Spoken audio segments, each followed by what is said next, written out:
Oke, ya baiklah Ibu-Ibu, Bapak Ibu, sebelum kita mulai hari ini kita berdoa masing-masing. Berdoa mulai. Selesai.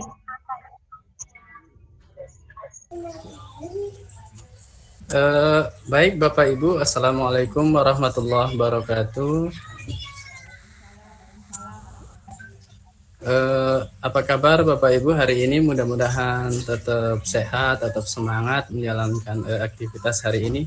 Baiklah Bapak Ibu, kita langsung aja ke materi yang akan kita bahas, yaitu diagnosis Bapak Ibu.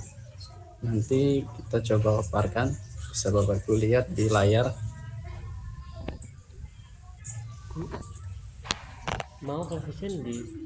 Oke Bapak Ibu, ini sudah terlihat ya Bapak Ibu?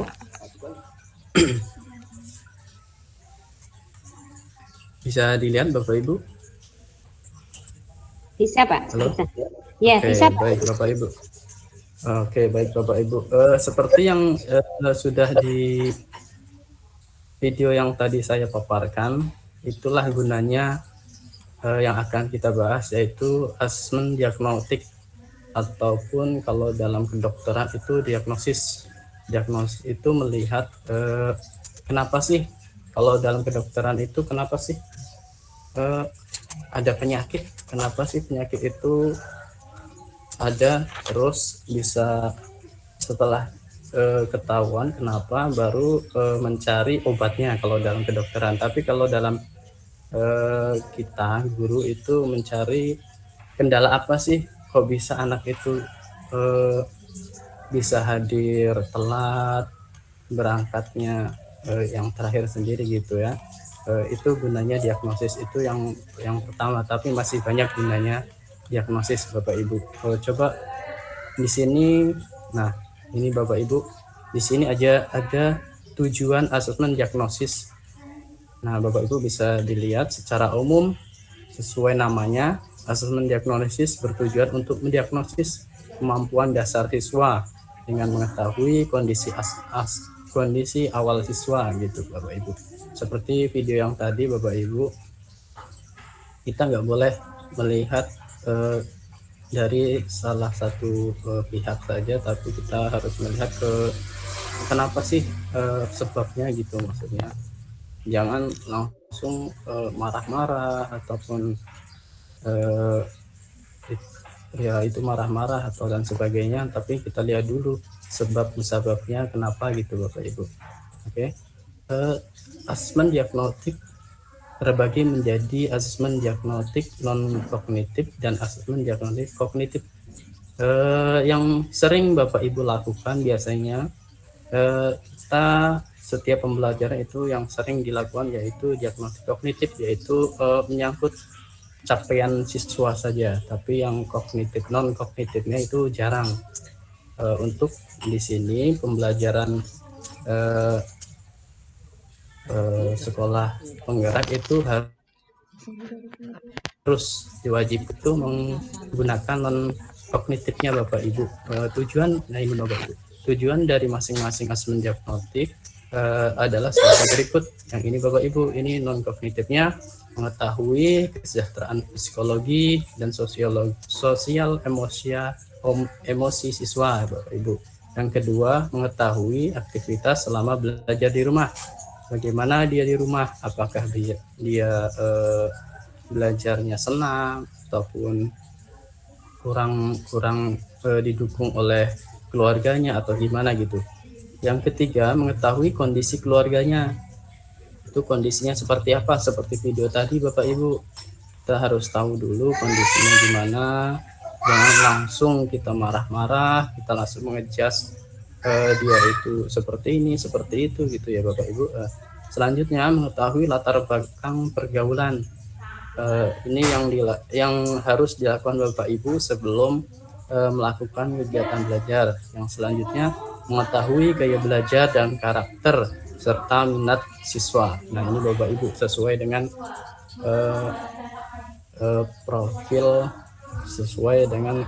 profil pelajar Pancasila gitu. sesuai dengan minatnya kita fasilitasi gitu Bapak Ibu.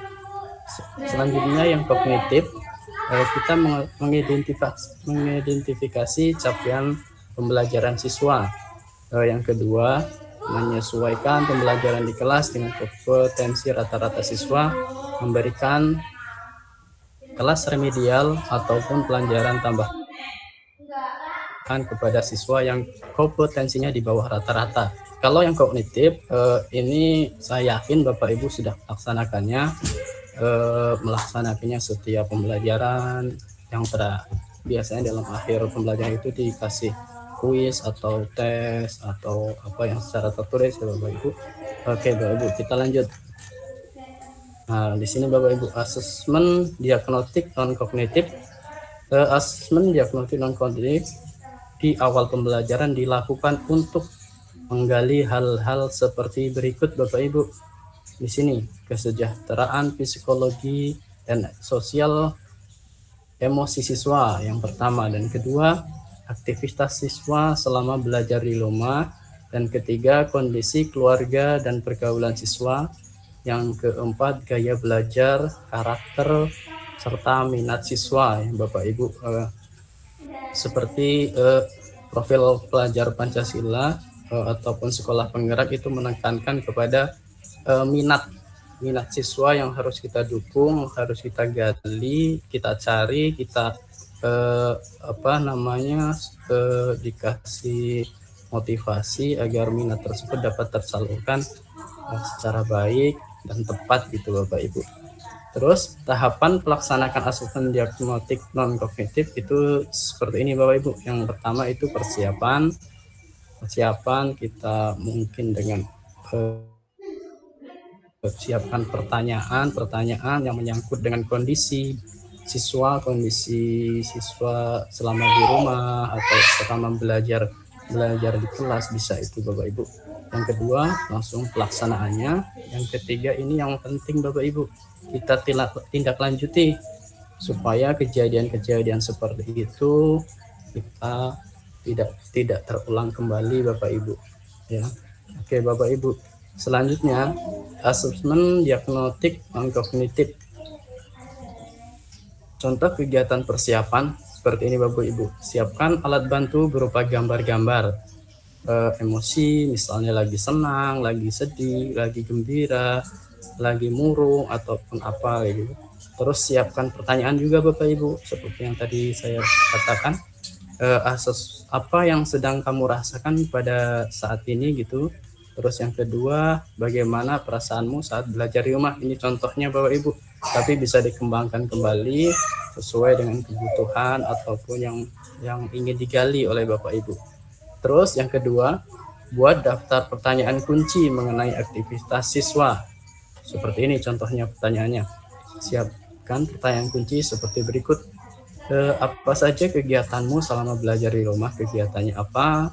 Terus yang kedua, apa hal-hal yang paling menyenangkan dan tidak menyenangkan ketika belajar di rumah? Gitu Bapak Ibu. Menyenangkan dan tidak menyenangkan. Kira-kira nanti biarkan siswa menjawab. Nanti kita sebagai guru itu menganalisis, terus kita harus melakukan tindak lanjut gitu Bapak Ibu.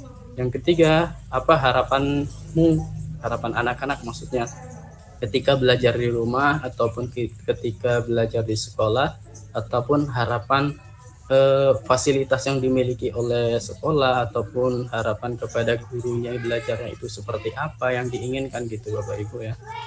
Nanti kita bisa terapkan, kita analisis, baru kita tindak lanjuti Bapak Ibu. Oke, selanjutnya asesmen diagnostik non kognitif. Contoh kegiatan pelaksanaannya seperti ini Bapak Ibu. Meminta siswa mengekspresikan perasaannya sesuai belajar selama belajar di rumah serta menjelaskan aktivitasnya seperti ini Bapak Ibu. Berbicara 4 mata Bapak Ibu. Misalnya ada itu kan tadi ada siswa sesuai dengan video 1, kita ajak untuk berbicara 4 mata dahulu, bagaimana bisa menceritakan gitu keadaannya, jangan kita itu mengejas apa yang dilakukan oleh siswa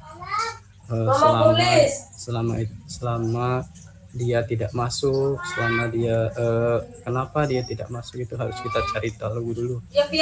Jangan itu Bapak Ibu, kita berbicara jangan di depan umum, harus kita di belakang ataupun berbicara empat mata biar lebih luas gitu Bapak Ibu penyampaiannya. Terus yang gambar kedua itu kita menulis Bapak Ibu, menulis. Yang ketiga menggambar Bapak Ibu. Itulah Bapak Ibu. Terus yang selanjutnya Bapak Ibu, asesmen diagnostik non kognitif. Begini strategi tanya jawab, biasanya kita gunakan strateginya yaitu salah satunya tanya jawab kepada siswa. Misalnya kita kalau pertama ditanya apa kabar, baik, terus kita harus meresponnya Bapak Ibu, jangan stop di situ, kita harus lanjutkan baik, terus kita respon, jangan berhenti di sudah baik itu aja, jangan, kita harus meresponnya gitu Bapak Ibu, melanjutkan supaya pengetahuan ataupun yang diharapkan siswa untuk berkolaborasi itu terdapat gitu. Nah Bapak Ibu seperti ini ya. Saat siswa menjawab pertanyaan ini, berikan penguatan, pertanyaan lanjutan, mengambil fokus jika jawaban mulai menyimpang, itu Bapak Ibu seperti tadi. Jangan setelah siswa menjawab, guru menjawab itu stop di situ Bapak Ibu, atau siswa menjawab stop di situ, harus ada lanjutan pertanyaan gitu Bapak Ibu. Saat siswa balik bertanya, langsung dijawab oleh Bapak Ibu guru, Bapak Ibu gitu, membantu siswa untuk dapat menjawab pertanyaannya sendiri, memberikan gambaran gimana supaya siswa bisa menjawab. Jangan dikasih jawabannya, tapi mengasih bagaimana sih gambarannya gitu, maksudnya Bapak Ibu. Selanjutnya, asesmen diagnostik non kognitif. Tindak lanjutnya seperti ini Bapak Ibu. Identifikasi siswa dengan ekspresi emosi negatif, ajak berdiskusi empat mata seperti yang tadi ada di gambar itu Bapak Ibu. Ajak berbicara empat mata, bagaimana keadaannya, bagaimana keadaan mental siswa ataupun keadaan yang keluarga di rumah, itu bisa dibicarakan. Terus selanjutnya setelah identifikasi empat mata, kita menentukan tindak lanjut dan mengomunikasikan dengan siswa serta orang tua bila perlu. Itu kayaknya wajib Bapak Ibu, kalau udah kayak tadi kita harus ikut sertakan orang tua untuk menyelesaikan masalah ataupun hal-hal yang menghambat pembelajaran bagi siswa tersebut. Terus ulangi pelaksanaan asesmen kognitif pada awal pelajaran. Setelah itu kita ulangi bagaimana, apa udah ada perubahan atau belum Bapak Ibu. Bapak Ibu, saya tutup dulu materinya. Silahkan Bapak Ibu kalau ada yang mau berbagi pengalaman ataupun pertanyaannya nggak apa-apa, ataupun ada yang ditanyakan nggak apa-apa Bapak Ibu, silahkan. Baik Bapak Ibu, saya tutup dulu kalau ada itu. Oke, baik Bapak Ibu, silahkan kalau ada pertanyaan ataupun cerita yang menginspirasi buat kita untuk kedepannya Bapak Ibu. Kayaknya ini sudah ada yang mengangkat tangan ini, Pak Nur sama Ibu Rubiatun. Coba Bapak Ibu, silahkan Pak Nur. Maaf Pak, tadi itu pencet yang tadi Pak. Bu Ruby mungkin. Oke, kirain tadi mengangkat tangan sendiri Bapak Ibu. Silahkan Bu Ruby. Ya, di sini mau bertanya Pak. Tadi asesmen ya Pak ya. Saya mau bertanya, seberapa penting asesmen diagnosis dilakukan dalam pembelajaran Pak? Oke, Ibu Rubiatun itu menanyakan seberapa penting sih asesmen diagnosis itu dilakukan dalam Iya, setiap pembelajaran ya. Oke, Bapak Ibu. iya. Mungkin Bapak Ibu ada yang bisa menjawabnya. Seberapa penting sih asesmen itu dilakukan untuk setiap pembelajaran gitu Bapak Ibu. Oke. Mungkin Ibu Siti bisa membantunya atau Pak Nur atau Bu Sekti bisa. Seberapa penting asesmen diagnosis itu dilakukan dalam setiap pembelajaran gitu ya Bapak Ibu. Saya mungkin mencoba menjawab, Pak. Oke, silakan Bu Sekti. Bu Siti. Pertanyaannya seberapa pentingkah asesmen itu dilaksanakan? Menurut saya begitu sangat penting sekali karena ketika kita akan melakukan kegiatan pembelajaran, kita harus tahu dulu anak-anak kita itu di awal apakah mereka sudah siap menerima materi yang akan kita sampaikan. Karena kalau tidak siap, tentunya ya untuk mencapai capaian pembelajaran nggak akan tercapai begitu. Jadi kalau mereka tidak siap, seperti tadi asesmen yang diagnostis apa tadi Pak? Itu kalau di awal kita tidak tahu kondisi anak, kesiapan mereka belajar, tentu akan menyulitkan ketika kita menyampaikan materinya. Jadi menurut saya penting sekali asesmen